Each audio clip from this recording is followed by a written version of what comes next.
Hi there and welcome back to the channel. When it comes to buying a narrowboat, it can be a bit of a minefield, especially if you've never been into boating before. Just like buying a car, there's so many different types on the market. How do you go about choosing the right one which is best for you?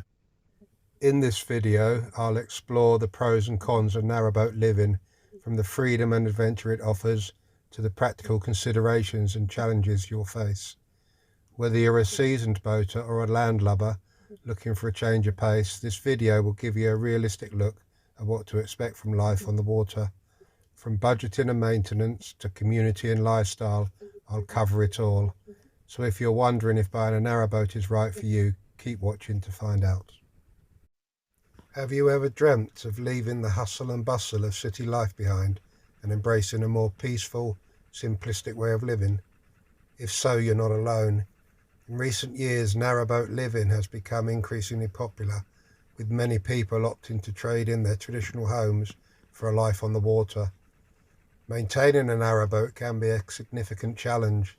The engine, plumbing, electrical systems all require regular upkeep, and if you're not comfortable with DIY, it can be costly to hire someone to do it for you. Additionally, space is limited on a narrowboat, which means you'll need to be ruthless when it comes to decluttering and downsizing your belongings. And let's not forget about the adjustments you'll need to make to your daily routine, from finding new ways to exercise to figuring out how to do laundry on a regular basis. Living on a narrowboat also requires a certain level of flexibility and adaptability. You'll need to be prepared for unexpected repairs, changes in the weather, and other unexpected events that might crop up. And if you're someone who values your independence and likes to have control over your environment, you may find that living on a narrowboat is not for you. But for those who are willing to put in the effort, the rewards can be significant. Narrowboat living offers a sense of community that's hard to find in traditional neighbourhoods, where you might go weeks without seeing your neighbour.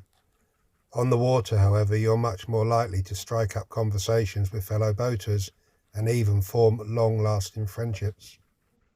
One of the biggest advantages of narrowboat living is the opportunity to travel and explore new places.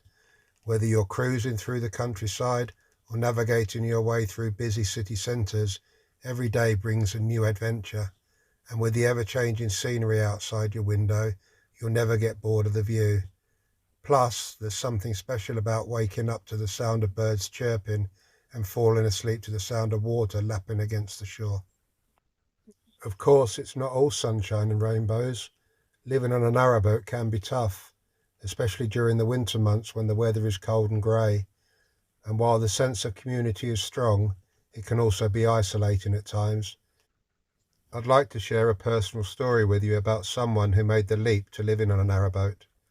Sarah had always been drawn to the water, and after years of dreaming about it, she finally decided to take the plunge. She sold her house, downsized her belongings, and bought a beautiful narrowboat that she named Lily. At first the adjustment was tough. She struggled to adapt to small spaces and the constant need to be mindful of her surroundings. But as time went on, she began to realize just how much she had been missing out on. She loved the sense of freedom that came with being able to move her home whenever she wanted to, and the community of fellow boaters who quickly became like a second family. As Sarah settled into her new life, she began to notice changes in herself. She felt more relaxed, more patient, and more at peace with the world.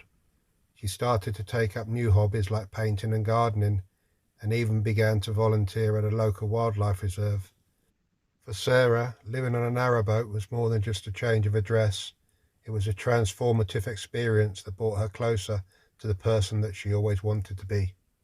I understand that living on a narrowboat isn't for everyone, and that's okay.